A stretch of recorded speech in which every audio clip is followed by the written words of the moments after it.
Welcome to the Raptors Weekly Podcast for the week of January the 9th. It's Zarar, your host for the... Nah, I'm just joking. It's Will. Hey, Will.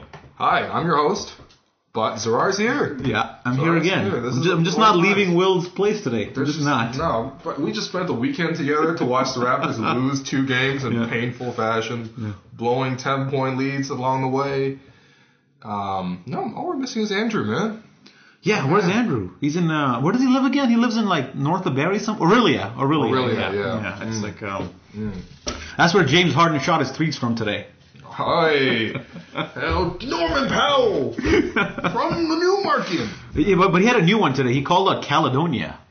I don't think he's Caledonia Street? I was going to say, that's like a couple blocks over. Yeah. So props to Devlin for looking up the map of Toronto and going beyond just Peterborough. Matt Devlin is starting to call it some like small places, very, very small places in Canada, like Beaverton and the sort. But look, we are here to talk about the Raptors, who had, I wouldn't say an up and down week, I'd say mostly a down week.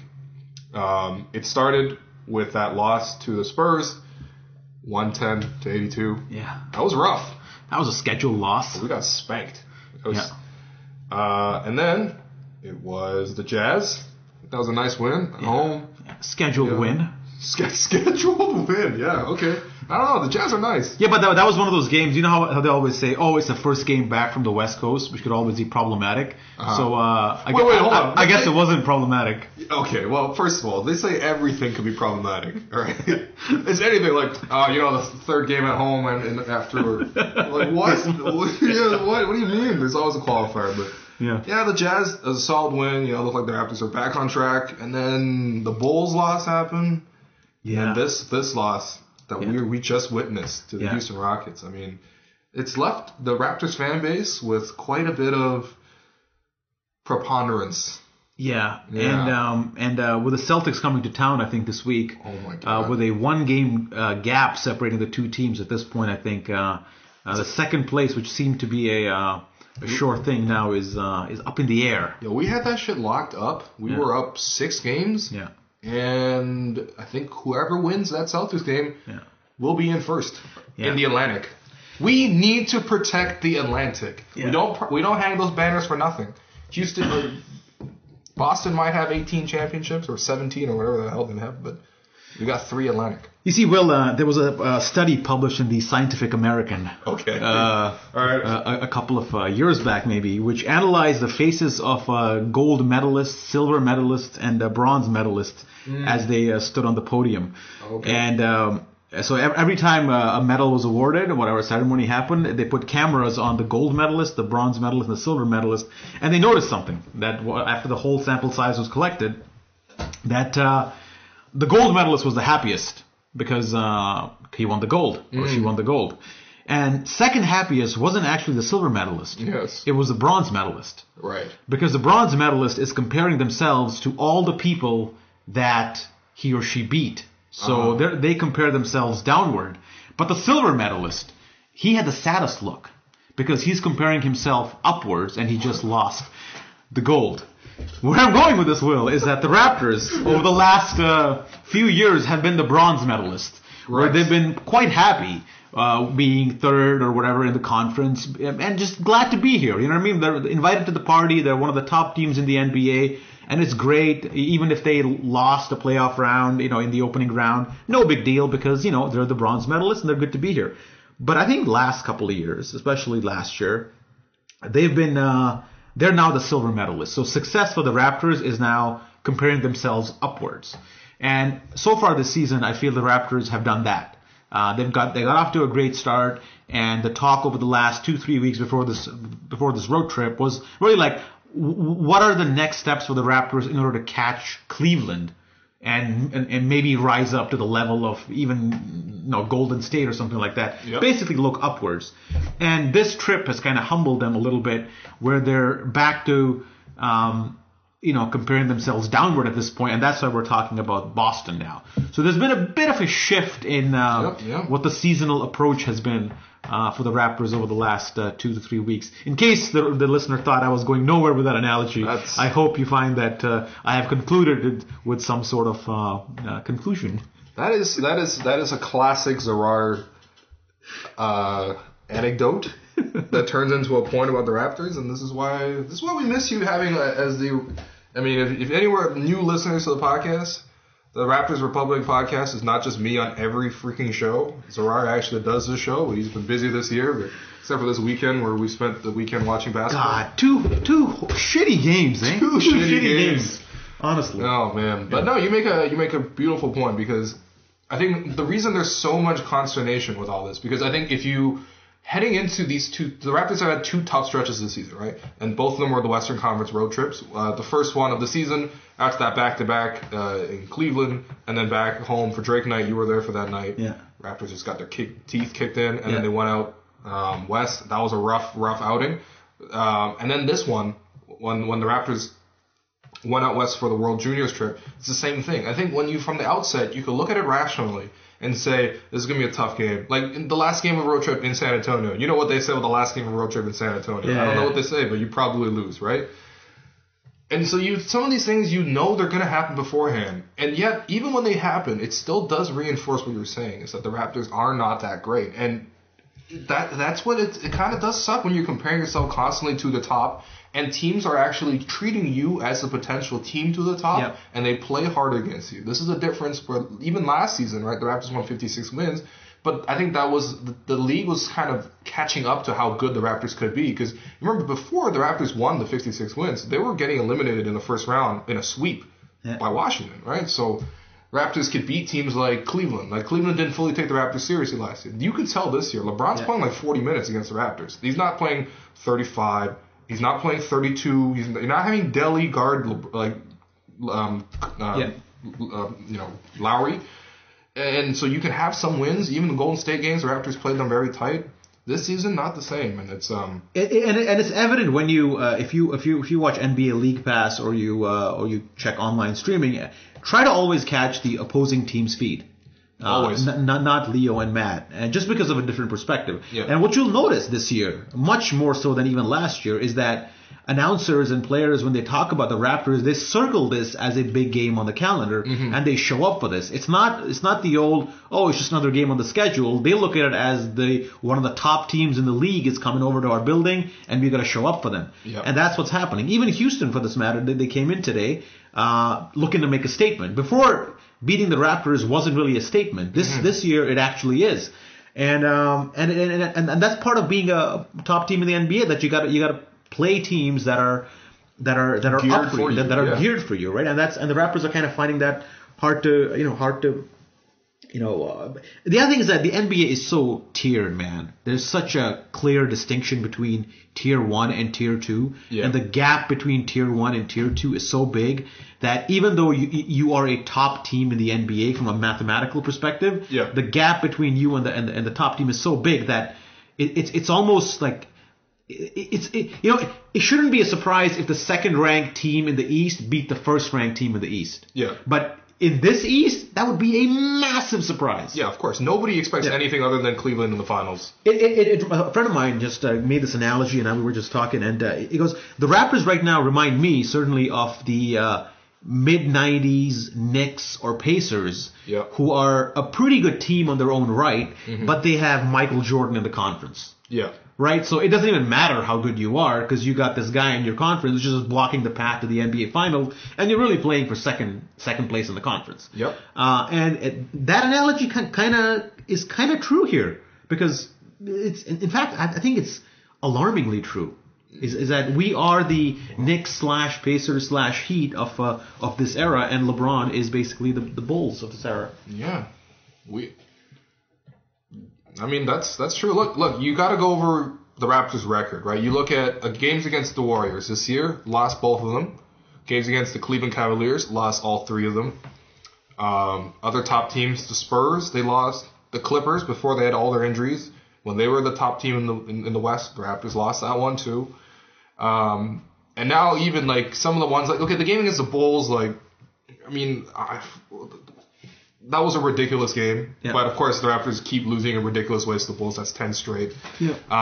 But even games like Houston, the Raptors, at least they split the 2 games. They got the impressive win in Houston. I thought that was one of the best wins of the season. And then they paired it up with this one, which was an ugly loss. And it's just, look, the Raptors have established that they can beat everyone else other than the top cream of the cream. But right now they're 0-7 against the top. I would say the top 4 teams in the league, and I will include the healthy Clippers in that top 4. Obviously they've fallen off a cliff, but and you got to also kind of go back to what the seasonal goals were, right? I think at the start of the season it was about getting to the Eastern Conference Finals and giving the Cavs a fight. Basically repeating last year, and maybe you have a better chance against Cleveland. I think if you finish second, you're still able to do that. And I still think that overall, pound for pound, we can finish above the Celtics, partly because we have an easier schedule ahead of us. I'm pretty sure easiest with the remaining schedule. Exactly. There you go. So I think finishing second in the conference and entering the playoffs on a high and healthy should still be our priority, and that's still achievable. Mm-hmm. And then once you get to the playoffs, you can talk about, then it comes down to situation and matchups and so far. But if you go back to our season goals, they're still intact. They're still in play. It's just that the last, and again, losses against good teams kind of hurt you and kind of stun you a little bit, and they kind of leave a bad taste in your mouth. So, but if you look at the big picture, the seasonal goals are still intact. Yeah. So the one thing I want to look for, though, and there's a common trend in all of these losses, is that the Raptors' defense falls apart. It's not the offense that ever dies. I mean, except for that San Antonio game, which is an aberration. The Raptors' offense has been productive against these top teams. Like against the Warriors, scored 121 points and 111 points. You'll live with 116-point average against the Warriors. You'll live with scoring 117 against the Cavaliers, or 112 against the Cavaliers. Like, the Raptors can score in these games. It's not a problem. It's the defense that consistently lets them down. They cannot defend at a sustained high level against even most teams.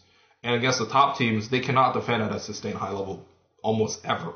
Yeah. For any prolonged stretch. There are very few strong defensive stretches against these top tiers teams. So I would say, let me ask you, do you feel like the Raptors defense this year has taken a significant step back? There's no rim protection. There's no rim protection for the Raptors this year. That's the big change from last year, is that they had Biyombo in there who would either change, alter, or block shots. And this year you have nobody. Mm-hmm. And you saw in this Houston game that we just finished watching. You kind of have Bebe. Huh? Bebe can kind of block shots. Not really. I mean, I don't think anybody looks at Bebe and doesn't drive. Okay, yeah, fair. You know what I mean? Yeah, Bebe has ability to block shots, and he's a shot blocker if he's in the right situation. But I don't think he's instilling fear in the defense, or maybe he's not. Maybe he gets there at some point, but he's not there yet. That is a big issue for the Raptors. Mm-hmm. And I think their perimeter coverage on the pick and roll, as we saw against Houston, has always been a problem. I think Lowry has actually improved, I feel, on defense the last couple of years. I think he's becoming smarter. He gambles less. Yeah. So I commend him. He definitely gambles less. He used to gamble a lot more. He still gambles a lot, but he used to gamble a lot. He's getting better. Yeah. But you see DeMar DeRozan's defense today against James Harden. It's just non-existent there. So when you have that kind of you combine that hole on the perimeter with no rim protection, these are the kind of things you see. And it's not, by the way, I'm not ripping on DeMar DeRozan at all here. I mean, without him, he's been fantastic. But defensively, it starts with shit like that. And also, one thing that we noticed is that Corey Joseph has not had a great defensive season. No. I don't think he's at the same level he was last season. He's dropped off a little bit. He's not able to lock down point guards or force them towards the baseline or ice pick and rolls as well as he was last year. That's adding to things as well. You put all these things together, and it all adds up. But maybe I'm too blinded by the Houston game right now. That's too much in my mind, so I'm saying all this. 129 points. 129 points giving up at home to Houston. Regulation, 129. Yeah. After 122. Why do you think the defense has? Do you think the defense has fallen? Oh yeah, for sure. I don't think there's anyone who can objectively look at the Raptors' defense this season and sort of like maybe the metrics overall, because they've had some lockdown performances against the Lakers. Yeah. They locked the Lakers now. Yeah. Oh yeah, the Lakers. They could not score, man. Get that shit out of here, Thomas Robinson. You cannot score. Lou Williams. They've had those kinds of performances, like Atlanta without Paul Millsap. They've locked them down and stuff. But I think it's evident against the top tier teams, like what I said earlier. Like, they're in all these losses, they're giving up 110, 120. You're not gonna win those games like that. Yeah. You're just not, right? So they definitely have taken a step back. I think like you said, the lack of rim protection, I think that hurts their perimeter defense even more because the perimeter defenders have to play up even higher to sort of contest these shots and try to really dissuade them from shooting up because like you're seeing the Raptors do weird stuff on defense. Like you're seeing Bebe come out and trap the 3-point line and stuff, and not always because there's a hot shooter.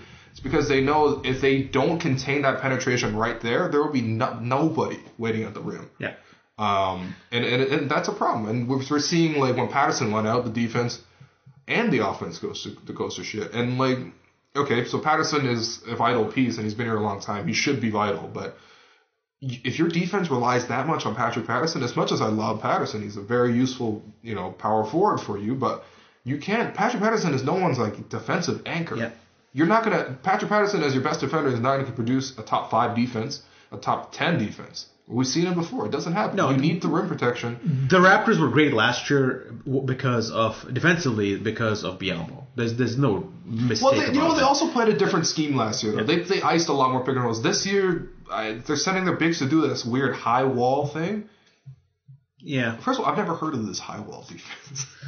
Yeah, it's not quite trapping or hedging. It's just walling. The big man's just supposed to stand there and block wall. the view. It's basically to block the point guard's view, so he passes it off and resets the clock. But it's not happening. It doesn't happen. Yeah, players are too athletic and then look around that too fast. You saw that today against Houston, where the guy, the Gerald Henderson Award guy, what's his name? Montrezl Harrell. Yeah. I mean, you try to block him, he's moving to the right side, he's making the pass easier for the guy to make, and next thing you know, it's a score. It's I don't think those kind of schemes necessarily work. But offensively, man, it's what's worrying me is that there seems to be an increased dependence on DeMar DeRozan and Kyle Lowry, especially DeMar DeRozan, to produce on his own late in games. The last 2 games I've seen against Chicago and Houston, you certainly saw that when we needed points, we almost abandoned whatever.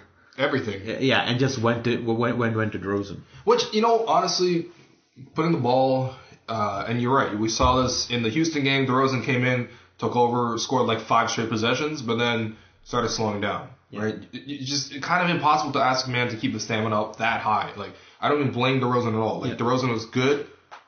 Great in scoring. In terms of scoring, he had over 30 in both the Bulls game and the Houston game, both efficient outings against good defenders.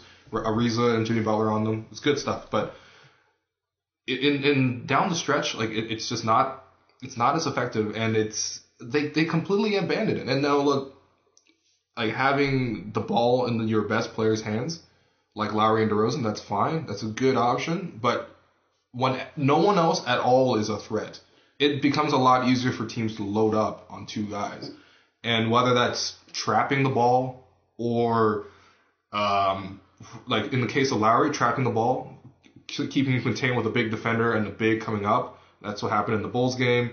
Or with DeRozan, keeping a long defender on him and keeping someone at the basket to contest and forcing him to shoot jumpers. There's ways you can solve these guys one-on-one when they play. So, I don't know. I mean, the Raptors offense, like generally throughout most of the game, it's okay. That's my point, is that if you look at how the Raptors get there, you agree that today we had a good first quarter.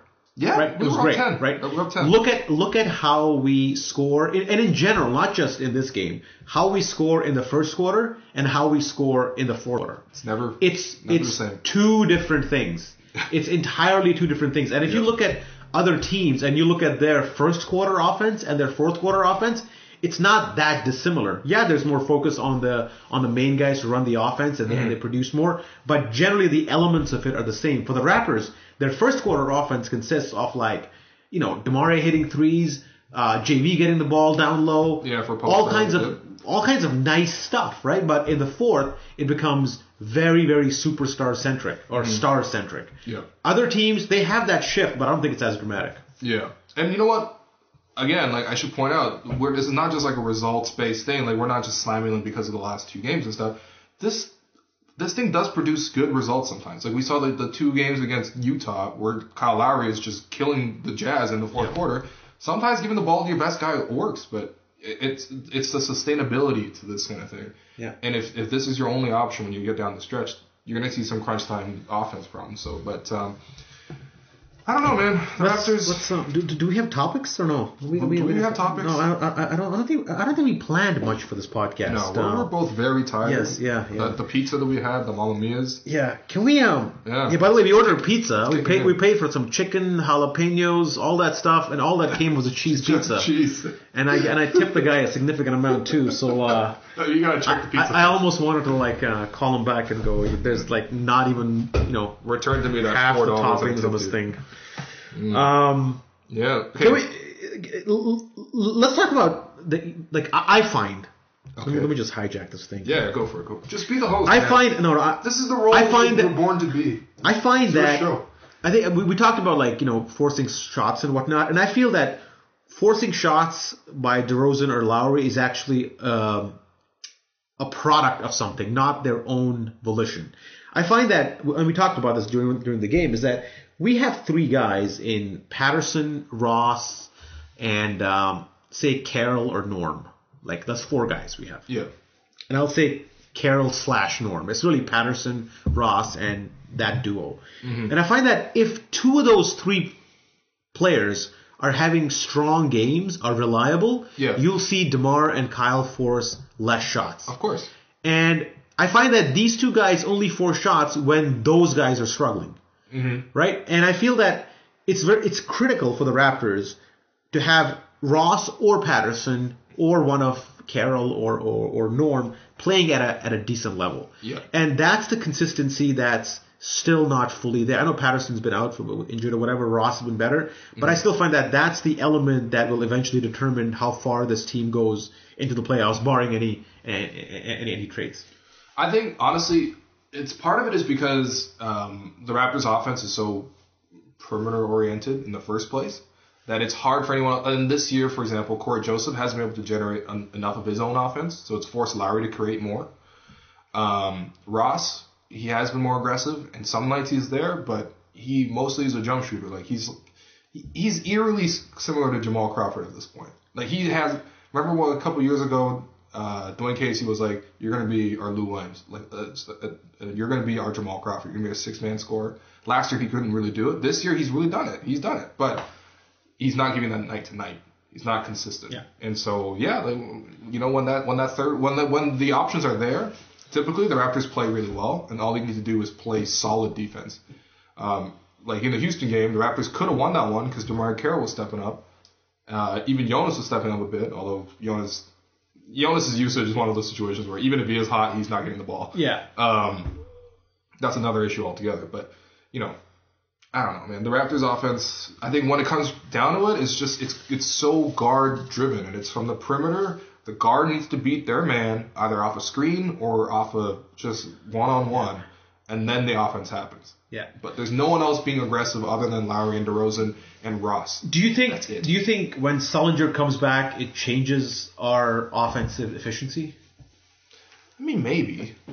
I mean, what Sullinger? What are you going to do, though? That's the thing. If the Raptors are one of those teams where you'll come down the court, you'll dump the ball into the high post, run some cutters, maybe reset and do that, that's something different. But the Raptors don't do that. Yeah. Maybe they do it sometimes in the first quarter, sometimes in the third quarter. The fourth quarter is not like that, right? Yeah, I feel Sullinger might help our offensive rebounding, so he'll make up for some of the... but we're already a good offensive rebounding team. Yeah, so he'll improve on that end, but I don't find... I don't think he'll add a new dimension to our offense. Our offense is what it is. Well, you know what? Because he's a nice passer and he's a very big body, so it makes sense to put him in the high post. You could put him in there. You could run dribble handoffs off of him and stuff. You know how much DeRozan likes to have those dribble handoffs and attack the basket. He's a wide body. He can screen. He can pass. It's just a matter of, do they actually want to surrender the ball? And I think maybe with Sullinger, he's a little bit better of a passer, better of a playmaker than Patterson or Jonas. Jonas can score, but he can't pass. Whereas Sullinger can kind of score, and he can definitely pass. I find if you wanted to do that, you could have done that right now with Bebe and JV. You don't need... Sullinger doesn't have any special skill that allows you to run that high post offense a little better. Because Bebe is an excellent passer. Bebe is an excellent passer. And JV is a good screener, and he rolls well. So you have all these options available to you. The Raptors just are not... They're just not as committed to using that type of play in their offensive set. It's just a different philosophy. They essentially, on every single play, they will either come. It's a handoff, which like a dribble handoff, which is essentially pick and roll or pick and roll, or DeRozan comes off a screen and they pass to him. Yeah. But those are the three main actions, and so I don't know, man. It does put a lot of onus on the guards, and I do worry about the guards getting worn out, but. I don't know. Maybe all this is a little bit too doom and gloom. You know, the Raptors are still one of the best teams in the league. We're the unhappy silver medalist, as you mentioned earlier. I'd put $100 on the Raptors coming second in the East right now. I'd put $1,000 on the Raptors coming second in the East. All right. Well, I would not. When that return comes. Yeah. All right. Please. Yeah. Yeah. All right. Split the winnings. Okay, all right. Bebe. We done Bebe a little bit? Yeah, what do you want to talk about Bebe? Well, Bebe I find is this luxury we've kind of stumbled upon, almost not by accident. It was a literal luxury because Yeah. we got him for free, not Lou Williams. Yeah. And this year, I think we got to commend the guy for stepping up because there were some serious doubts, even from writers on this site and even myself, who really questioned whether this guy is NBA material at all. He had not had. He didn't have 4 straight decent games. Yeah. Previous to his career before this season. And now he's had, I don't know, I would say 20 good games this year. Yeah. And the silver lining of the Sullinger injury is that you have discovered Bebe as as a player who can contribute. And when Sullinger comes back and gets starter minutes and whatnot, you still have Bebe as a situational type of guy you can rely on now. Mm-hmm. And if you think about this from a playoff perspective, you have someone who can guard Miles Turner better, for example, this year than you had last year. I'm not saying that Miles Turner is a great player and all that, but you get this other option at the power forward spot that you didn't even have last year. It's almost like you've added this new skill off the bench that you didn't have before. So I think Bebe's development is something that will prove valuable in the playoffs, depending on what our matchup is. I mean, do you think? Okay, so obviously Bebe has some weaknesses, and the teams are trying to figure that out, right? Like at first, whenever a new player comes in the league, they're given the chance to fail or succeed, and then teams adjust. Scouting reports come out, and so we're seeing right now because he's so frail, a lot of teams are attacking him through the post, right? And Greg Monroe is just like the latest example, just basically, or Montrezl Harrell even, just basically bodying him in the paint. He doesn't have strength. So I feel like that's something where if he could pair that with Sullinger, that's actually not a bad front court combination. Because then you can have Sullinger handle the bigger dudes and have Bebe come from the weak side. That's pretty much where he's best anyway. It's an option that the Raptors did not have last year. Yes. Right? So that's all I'm saying. So Bebe's development. Hey, man, thumbs up for that. And props to the guy for working hard, not giving up. And I know his Instagram is all jokey. He's always like posing with Bruno and whatnot. And people try to make fun of that and all that. But at the end of the day, the guy has actually developed into what looks to be an NBA player. And that's something to be said for that, man. Because the guy was getting slated a lot. Yeah, I'm pleasantly surprised every night. And, the Raptors... look, I would say this. Despite the season feeling slightly disappointing, and I feel, even right now, I feel a little bit disappointed, even though I know I'm wrong to feel that way, because I knew the Raptors were a second-class team, and they've proven pretty much every step of the way that they are a second-class team. Now, if they get a trade for Millsap, look, guys, we're not going to talk about Millsap. Are we not? You guys, I haven't talked about Millsap at all. God. All right, can we dedicate like 5 minutes to it? Go for it. For an hour a day to either people in my life or on this podcast. What do you tell them? Hey, the Raptors should trade for Paul Millsap. What do you tell them? I say that because he is what the Raptors need in terms of. Do we beat Cleveland if we get Millsap? No. So what's the point of hitting Millsap? What's the point of doing anything then, man? Don't beat Cleveland with any move.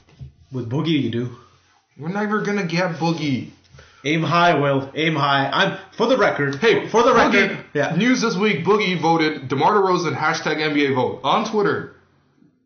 That means one thing: he wants to join the Raptors. I don't know. No, it doesn't. Hey, man, Boogie said also this week he wants his jersey retired in Sacramento. So people say a lot of stuff, man. Okay. He can. You know what? He can pull a Scottie Pippen. He can go play in Sacramento, then go have a tour across the NBA, and then come back for his last season in Sacramento, play a couple of games, and have his jersey retired. You don't have to play your entire career that way. It's been done before. It's going to happen again. All right. Fair. But my view on the Paul Millsap move is that it improves the Raptors, but I just don't see how it puts us over the top against Cleveland. And I think the price that we're going to have to pay for Millsap is going to be is going to gut us too much. Whereas I don't mind being gutted, but I want to be gutted for an actual top caliber player. But okay, look at Paul Millsap. He's a top 5 power forward in the league on both ends of the floor. Like you can score, you can play pick and roll, you can solve that trapping issue. Just slip the pocket pass to Millsap. The 4-on-3 situation happens. The Raptors' offense is different. Yeah, he can shoot. He's not a great shooter, but he can shoot. He can sort of make those plays, and then defensively, he's like having a second Patterson out there. Imagine 2 Pattersons. Imagine 2 Pat. Okay.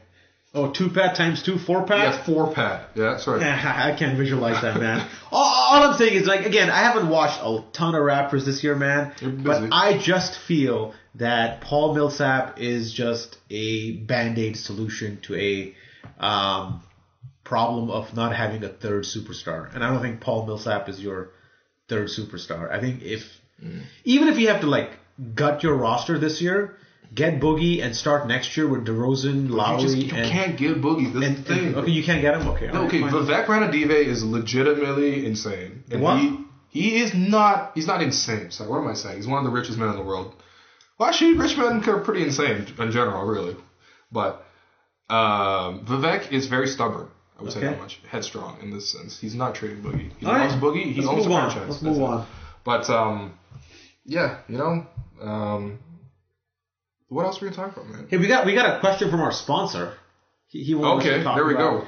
Brian Goldfinger. Yeah. Hey, but can we talk about that? I don't know if we're even allowed to do this, but that the douchebag lawyer. What's his name? Oh, Diamond. Diamond. The guy's never tried a case. Never. Oh my God! What a sham! What a sham that guy is. And you know what was that reporting done? Hold on. What? The Diamond report? What was that? What paper was that? Toronto Star. Toronto Star. It wasn't like a garbage National Post. It was like an actual legitimate investigative report. For sure. Yeah. And the Spotlight team was on it, I think. Yo. And we'll see a movie on this in a couple of years. But you know, when someone gets an injury and gets referred to another lawyer. When you look at that dude on the back of a bus, don't you isn't your first reaction like, what a douchebag? Doesn't he have that douchebag look on him? And I'm so glad that this happened to that guy. Yeah. Anyways, Brian Goldfinger, not a douchebag, our sponsor, nice who had a question for us to discuss, and he asked, will there be room in the NBA for players who cannot shoot the 3 in 5 years? Yeah, I think so. Why is that?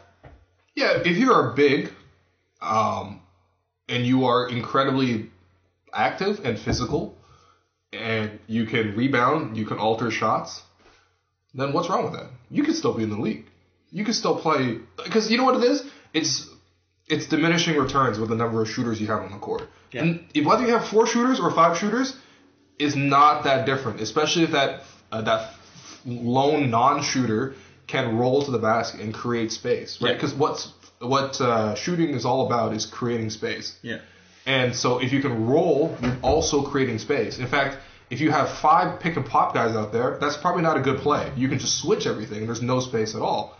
Whereas if you have a roll guy like that, I'm thinking who's like Tyson Chandler is like the classic example of this. I think there's always going to be a role in the league for Tyson Chandler, no matter how much the 3-point line is valued. Because if you can get a guaranteed 2 points, that's always going to be a good shot. So.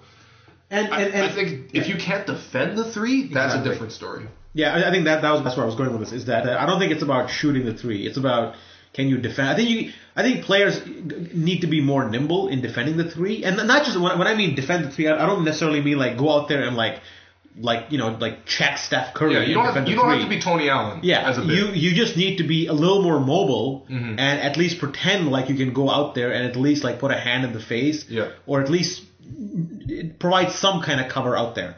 I think that might be a requirement. And again, to your point, is that if you have 5 guys just shooting 3s out there, some genius will go, you know what? I'm going to have a big man in there who's going to take everybody down low, and that's going to become the new trend. I don't know. I mean, you got to be like Shaq-esque at this point, because it feels like the league is very much trying to trend towards perimeter play. Yeah. Like abolishing hand checking. Yeah. 3 seconds in the paint, stuff like that. Like those things will affect sort of the efficiency of a sort of post scorer. And it's a cycle, right? I mean, the NBA goes through these cycles where certain type of players are valued a lot. I mean, there was a phase where point guards were valued a lot. Chris Paul, all these guys came into the league. And then there was this era where like Patrick Ewing, Alonzo Mourning, Mutombo, this big man era lasted a really long time. Yep. Right? But I think it ended with Greg Oden. I think he actually put a goddamn end to that. It's just cyclical. I think right now we're going through a 3 stage. It might last another 5, 6, 7 years. I don't know. And then eventually something new will come up. Someone will discover a new way of scoring or whatever it is, and then there you go. Yeah, I think the reason why Brian's sending this in is because Zach Lowe wrote this week a column on why the league's scoring efficiency is up. It's like at a not a historical level, but like it's on like a 5-year rise. Yeah. And a lot of that is due to the 3-pointer, which we've also seen coincide with this ride. And it's not just correlation, it's also causation in this case, right? And it's just the increased use of the 3-point line is sort of asking the question, like, where does it stop? And you're seeing the casualties of this increase in the 3-point line is guys like Jonas Valanciunas, who aren't necessarily able to defend the rim that great and aren't also able to defend the perimeter that great and can't shoot. This is a problem for bigs. Like, it's weird that in this kind of league, Ryan Anderson is thriving, even though he can't really play defense anywhere, but just because he can hit the 3. Whereas Jonas, I would say, is just as good of a scorer in the aggregate, but because he has to score through the post or in the paint, and he also can't really play defense, this is a problem somehow. So if and I think in that piece there was a quote that Zach Lowe got from Dwayne Casey, which is pretty scathing, I thought, at least as scathing as Raptors go with Jonas, who is usually handled with care. But in the quote, I'm paraphrasing here, Dwayne Casey pretty much says like, if you want more minutes, you got to go in there and dominate. Go get every offensive rebound. No more post like fadeaways or anything like that. Just go inside and dominate, because otherwise you're coming out. And I think that speaks to the landscape of the league, and it's changing. I think people are fair to wonder, like, if this is where the league is going, what place do bigs ever have, or non-shooters ever have? Yeah.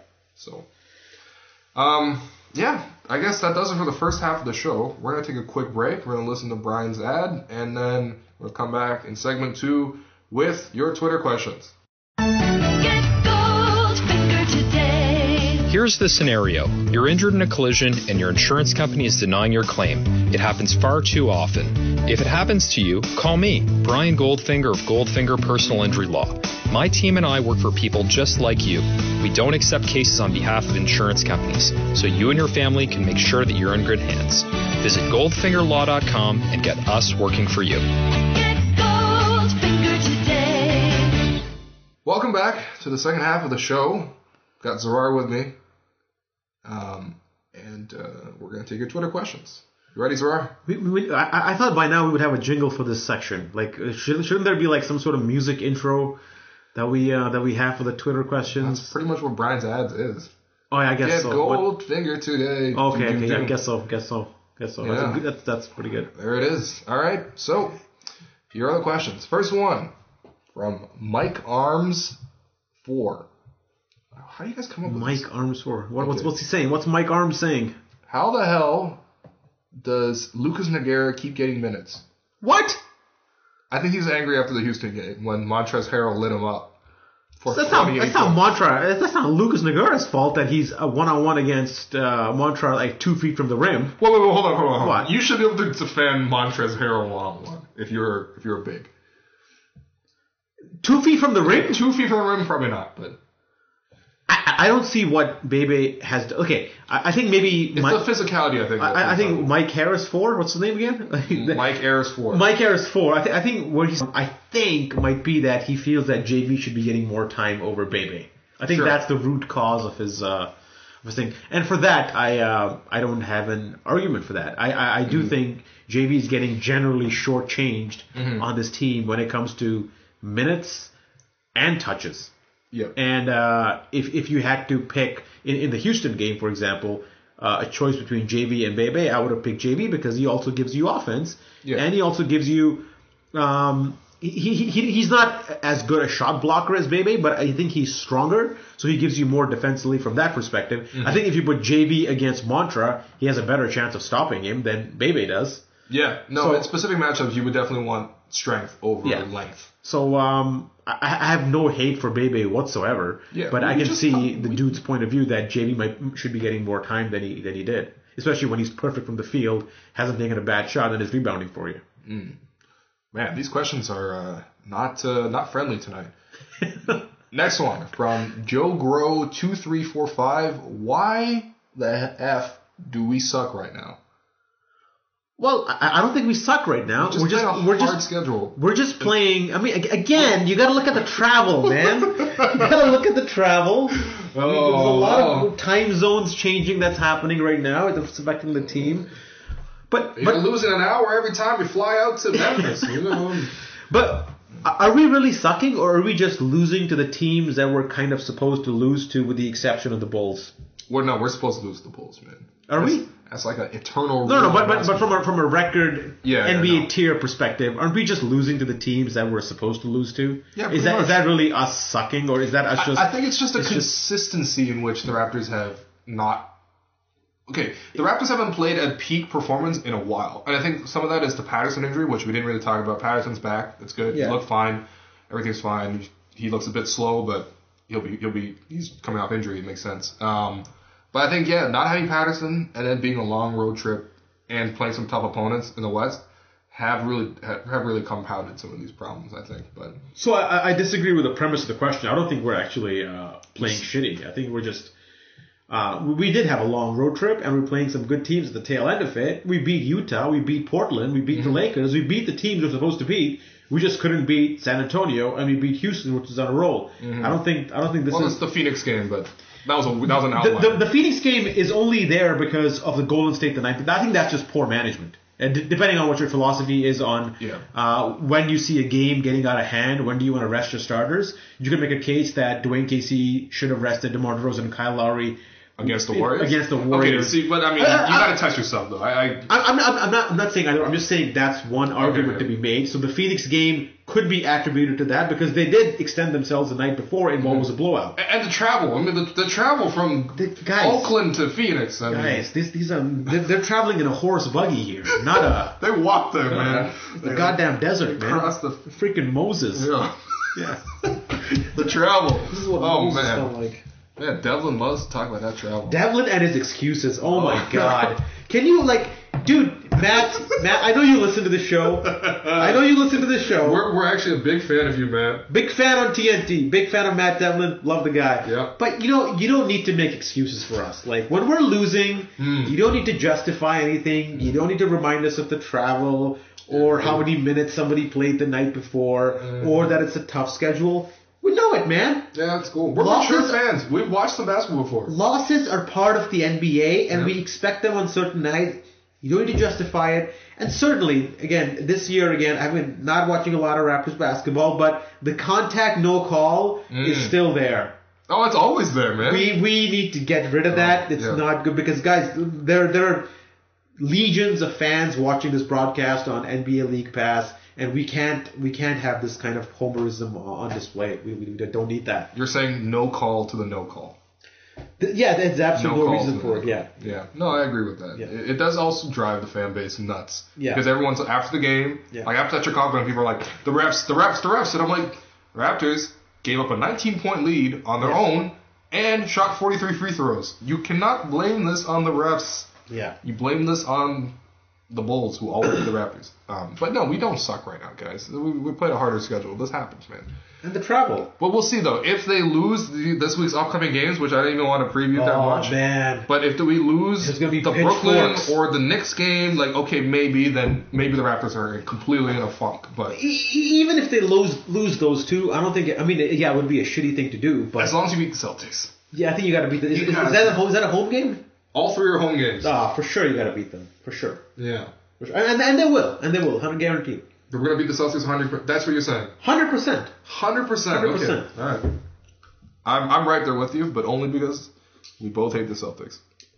God, they're just a All the talk in the offseason about, well, the Celtics, without Horford, who is pretty much the second coming of Shaq, will they defeat the Cleveland Cavaliers in the NBA, in the Eastern Conference Finals? Oh, the Toronto Raptors, they're probably worse than the Pacers. I mean, like, oh my God. I even hate their court. Like, their court is made of this, like, it's like 1970s...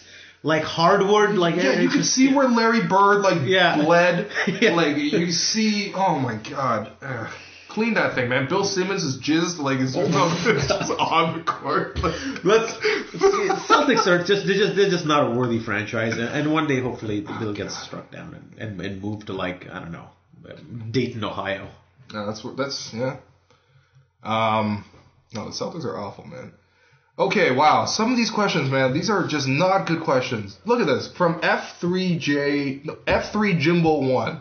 We expect better quality from F3 Jimbo 1, who asks, is Masai overrated? Why? Because we lost to the guys, fans. Come on, man. Come on, man. Come on, guys. Come on, F3 Jimbo 1. Come on. You can't. What is this? Send that to Tim and Sid. They'll answer that one. Yeah. We'll go. All right. Look. By the way, did you watch Devlin today on the broadcast? They were promoting, like, the Tim and Sid show, and for whatever reason he goes, "Oh, by the way, that's Tim on the left and that's Sid on the right." It's like, dude, no, it's not important. Yeah, it's not important. It's fine, man. Why? That show works just fine if you mistake the two of them. Yeah. Also, they say each other's names all the time. Yeah. You'll get it in the first 10 seconds.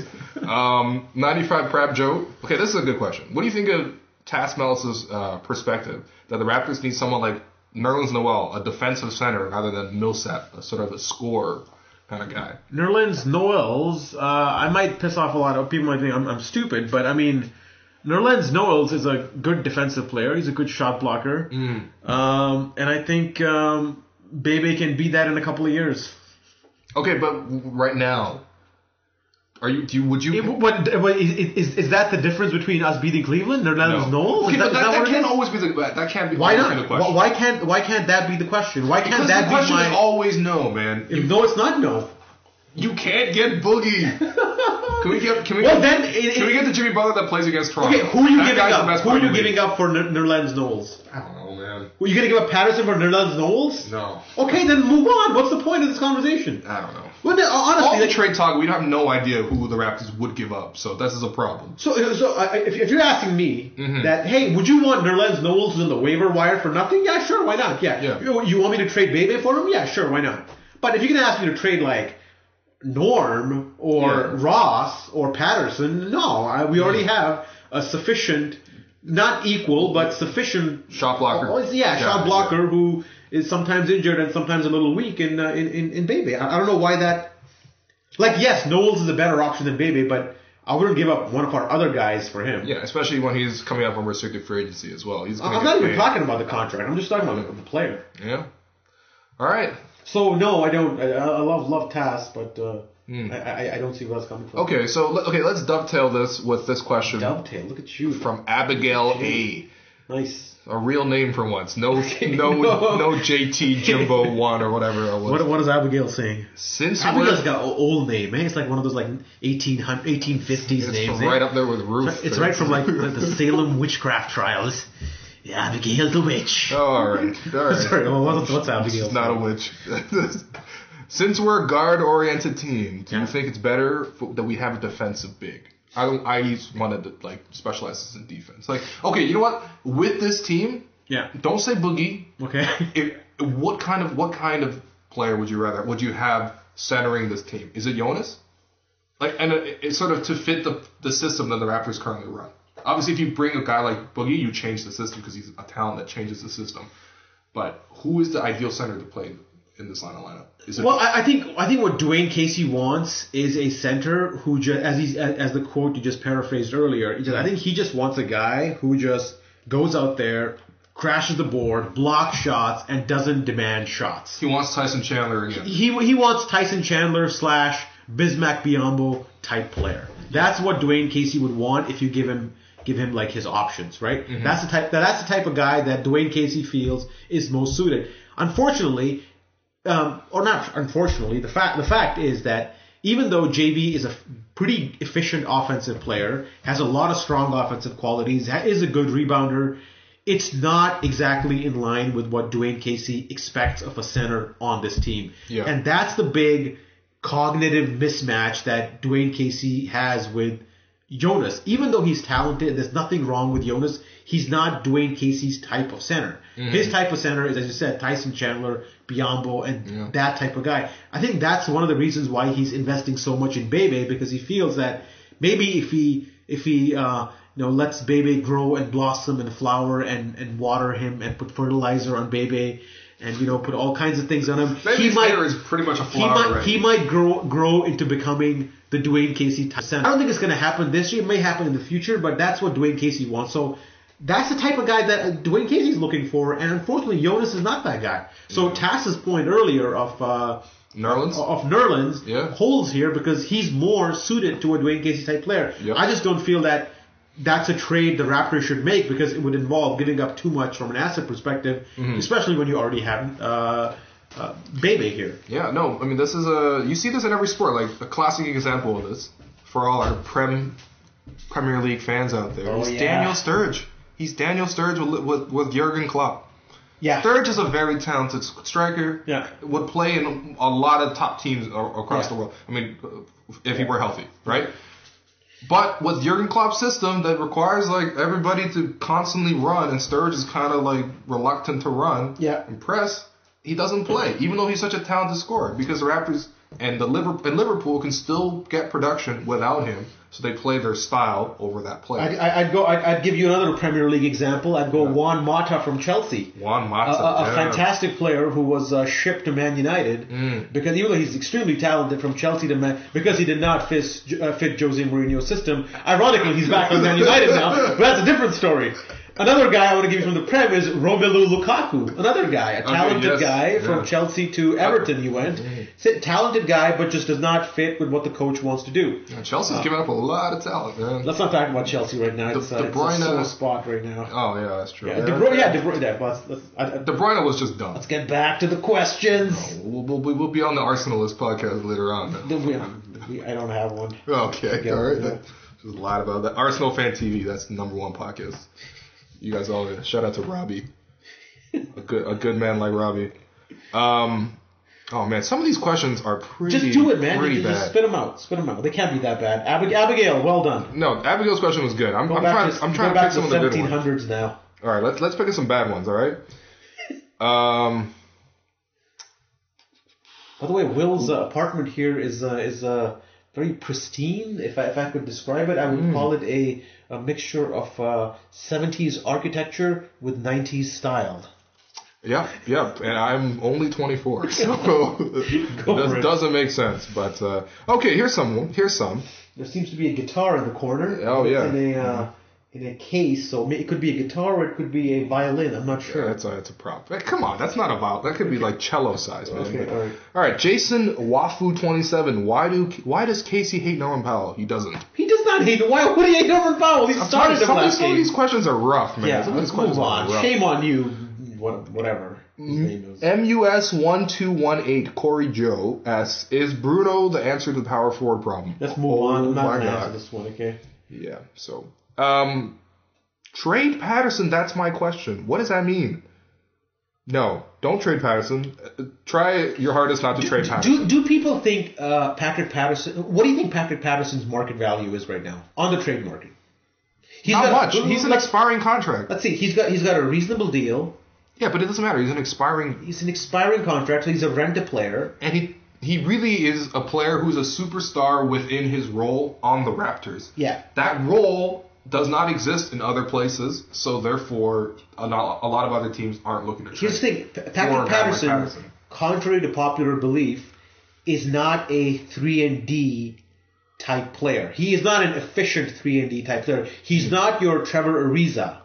And people like to equate him as a 3-and-D guy, but he's not. He's too inconsistent from the 3, and he can't actually lock down 2s if you ask him to. So it's a little, I mean, okay, he's a 3-and-D big, which is a weird sort of 3-and-D big. That's what it is nowadays. Yeah, fine, but he's not 3-and-D big. It's not the Trevor Ariza is what I'm saying. He's not he's the playmaking 4, except he doesn't play make. Yeah, no, we saw him trying to play make in the end of the Houston game. I think we talked wide about open, this. rolling to the basket. James Harden just waiting for the charge. He just barrels right through him. What are you doing? If you listened to the post game podcast, which we also recorded before this, that play with Patrick Patterson, after being set up beautifully by DeMar DeRozan, I think, rolling to the rim, not having the self-awareness of pulling up from 5 feet and barging into James Harden, kind of shows you what Patrick Patterson's offensive limits are as a playmaking 4. Yeah. And that's that is a and that's. See, if you're a big Paul Millsap guy, that's the upgrade you're doing there. Exactly. Paul that's what I'm saying. Millsap finishes that play off, no problem whatsoever. Yep. Or he he draws a defender and dishes it off to the card. I hear you. Patterson's not doing that. I just don't know if that beats Cleveland. No, nothing beats Cleveland. Just trade for LeBron. We'll beat Cleveland if we trade for LeBron. I guarantee you. This is like totally the Knicks and Pacers from the 1990s. I now understand, as a Bulls fan in those times, I can now understand what other teams thought of the Bulls. Yeah. Because you have this unstoppable force in the best. Oh, we just need LeBron to retire for 2 years, man. Then Bruno's ready. Yeah. By the way, Nick and Barry, who Talking Raptors podcast, they have a theory about Michael Jordan, why he retired for 2 years. The gambling thing. Is that the one? Apparently, Michael. This is a true fact, actually. Apparently, the guy that actually killed Michael Jordan's father was actually wearing a Michael Jordan T-shirt. What? Yeah, okay. That's pretty fucked up. And Nick's theory is that the reason Michael Jordan retired was because he killed his father. Okay. That is just... And he just went into hiding for 2 years because the cops forced him to. And then he had the Father's Day game in the finals. Hey man, I'm just passing along Nick's theory about why Michael Jordan went away for 2 years. Oh my god. I'm not saying it's true. I'm just saying it's a theory, and there are some supporting elements to it. There's the one supporting element of clothing. That's it. Why would he wear his own jersey to do? Apparently, he was wearing the Air Jordans and everything. Of course, just a marketing opportunity just baked right in there. But all right, man, let's get back. I'm just passing the word along. All right, let's get back to the questions, guys. And then Beyond asks, what other pieces besides Millsap or another power forward should the Raptors be looking into? So not just a power forward, any other position of need for the Raptors. Do you think we have enough 3-point shooting? Yes. We don't have enough Kyle Korver, Steph Curry, Klay Thompson 3-point shooting. Yeah. But we have enough 3-point shooters to make the offense work. Yes. Yeah. Yeah. I don't know. I feel like I feel we don't. Again, what's the goal of the trade? That's for me is a big thing, right? Yeah. Is what are we trying to? When you make a trade, what are you trying to do? Are you? Mm-hmm. Are you? Well, I mean, and mostly, okay. I mean, the reason why so many of the trade targets center around guys like Millsap or Serge Ibaka or something like that, where the Raptors are also rumored to be interested in and stuff before he went to Orlando, it's because the Raptors need more defense, and a lot more defense comes from the back line, like we were talking about right at the start of the podcast. A lack of rim protection and stuff, so that's why all the trade targets are there. Because it does feel like the Raptors do have a lot of other pieces. Yeah. Would you let's pretend that that's what we need. We don't need more 3-point shooting. Norm will come through. DeMar Carroll will have more 6 or 7 games, and Lowry will do whatever Lowry's doing. And let's focus on defense. At this point, would you become? Let's Nerlens Noel. Let's stick with that guy. Okay. Yeah. Would you give Terrence Ross up for him? No. No, I mean, not even just straight up, not even just because of the contracts. No, forget the contract. Just even as a one-on-one as a player, no. Okay. So I guess you don't value rim protection that much. You still value 3-point shooting more. I just think the Raptors' offense gets even more, you're going to overextend DeMar DeRozan and Kyle Lowry. Yeah. And then you don't even have the one thing that you do well, which is score. Yeah. You know what I mean? I'd rather be great at one thing, bad at the other thing, rather than okay at both. Okay at both leads you nowhere. The problem right now has been that we just don't know what this team is capable of because Jared Sullinger, who has been our most important free agent addition this summer, we have not seen. Well, he's literally the only one. He's essentially right. He's most important and least important. Right. So we don't really know what this team is capable of. And when if I put myself in Ujiri's shoes, he's got to be thinking the same thing. If I'm acquiring another big, is it a premature move because I don't even know fully what I have here. Okay, well then look, Sullinger apparently is nearing return. He's on 4-4. Basically, the Raptors sort of recover in terms of you play 1-on-1 or you play solo, 1-on-1, then 2-on-2s, 3-on-3s, 4-on-4s, and then it's 5-on-5s. When's he back? Will want you to go for probably within 2 weeks is my guess. Okay, so you'll get about a month maybe to evaluate him. Yeah. To evaluate what this team looks like with Sullinger. I think that should be enough time to give you a taste. Yeah. And then at that point you make there's no point in rushing because you already have the second spot in my view secured in the conference. So that's basically your 80% position is you're going to finish second. Any trade you make might make you worse, maybe could make you better, but it could also make you worse. So my thing is wait for Sullinger, evaluate him for 3 to 4 weeks, and then see what you want to do. Yep. The Raptors should not be making a move this week or next. Yeah, and I think it also makes sense to wait too because right now, I don't think the Hawks are in a rush to trade Paul Millsap. If that's the guy that the Raptors want, and I'm guaranteed that's the guy the Raptors want, the Hawks, Paul Millsap is going to be there until at least 1 week left in the trade season. Yeah, at least because you want to wait as long as possible to get as many suitors as possible to create a market. So he's the type of guy that I could see there being a bit of a bidding war. Oh, so for sure. I think it's in the Hawks' best interest to just keep him. All right. Well, let's just end up on this. If we didn't get to your question, my bad. We'll get to it on Twitter. Darth Lean asks, nearing halfway of the season, which players have exceeded expectations and which players have fallen short? So I'll give you, let's just go with one of each. So one guy that's exceeded expectations for you. Bebe, I think we had talked about it. Totally agree. Yeah. And not met expectations. I'm going to say JV, but in a weird way. Yeah. Not because JV has played poorly or he's not tried hard or has had bad games.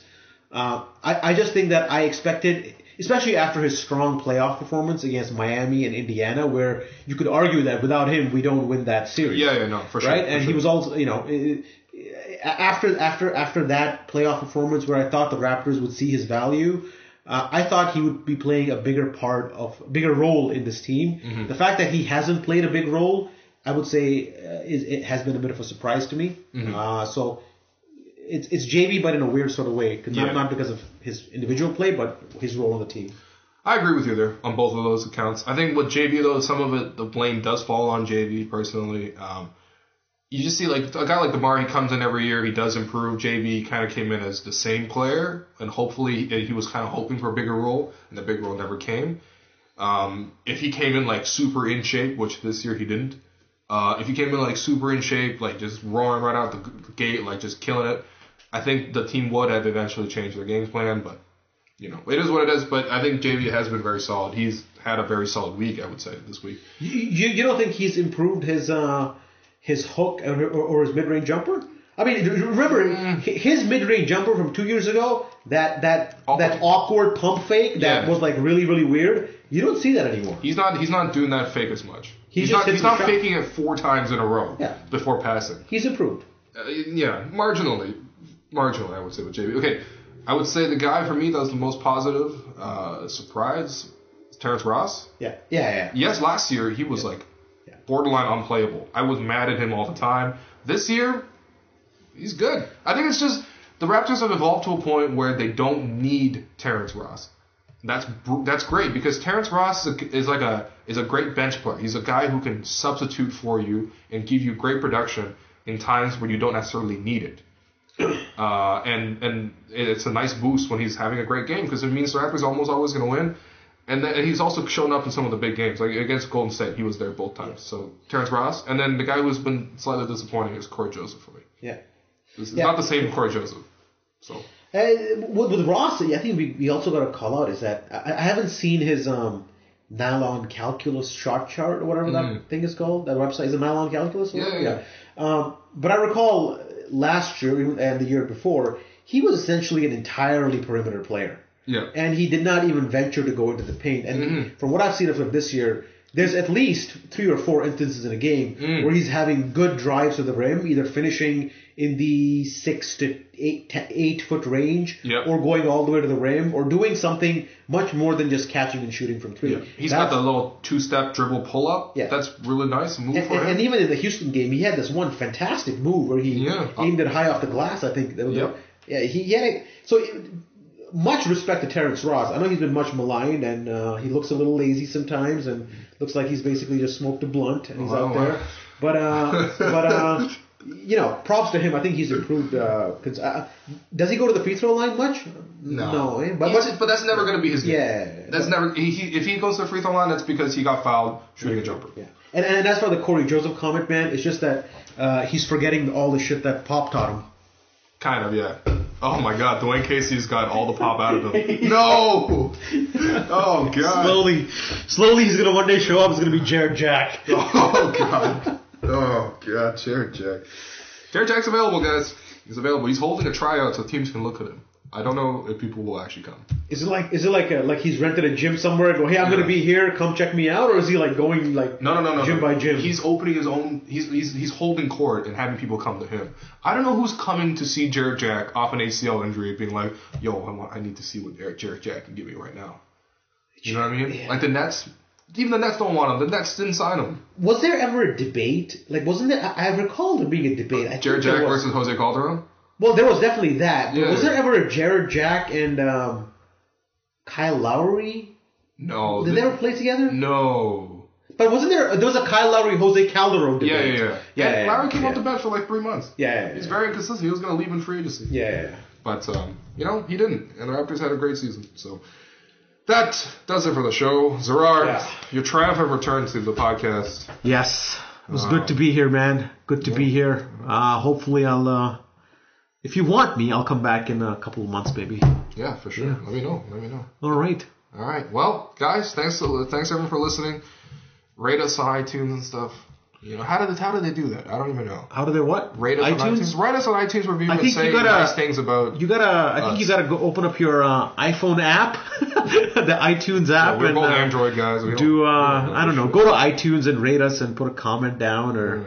Something like that. Check out our Patreon. Support our Patreon. Patreon.com/RaptorsRepublic. Yes. And what else? That's like us on SoundCloud or something? I don't know. Like us on SoundCloud. like us on SoundCloud. Yes. That doesn't impact anything except our egos. Do it. So. And the podcast has, since we've moved over to SoundCloud over the last year, I think we're approaching 1.5 million downloads, which is a pretty big milestone. 1.5 million listens for like a year. Yeah, that's not bad at all. Thank you, listener, for that one. Yeah, we're insanely popular. We're number one in the Raptors podcast. Are we? For sure. Not after this podcast. No, come on. All right, guys. Thanks for listening. We'll see you later.